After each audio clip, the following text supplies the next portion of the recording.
今日掂啦，我哋嚟睇波子啊！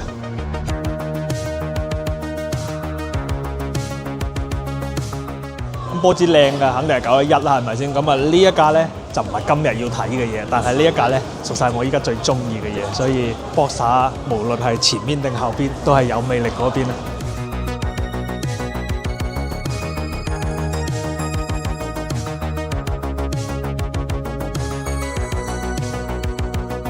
呢一架加長嘅 Panamera 咧就係今日要睇嘅車啦。咁呢一架咧其實係新款嘅 Panamera 嚟嘅。咁最關鍵係咩咧？佢做咗一個盡享版。盡享版簡單嚟解咧就係呢架車容易摸得到，因為架車先99個8啦嘛。然之後今一鋪咧其實波子做咗啲改變㗎，譬如話咧而家標配咧已經係有黑色嘅真皮凳啦。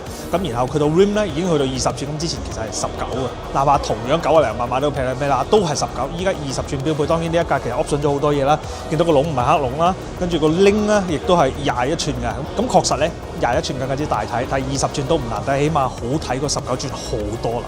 咁今鋪咧，其實呢架車嘅車機咧都內含咗小紅書嘅 Apps 啊。咁呢個 Apps 咧，除咗可以我噏一句佢揾啲小紅書嘅攻略出嚟之外咧，佢仲可以做 AI 老書嘅，即係等同於我想做啲乜嘢話佢知就得噶啦，係嘛？以前個波子係唔會做呢啲嘢，只有一個簡單嘅 CarPlay， 但係呢一鋪咧，因為中國市場嘅生態，佢做咗啲轉變啦。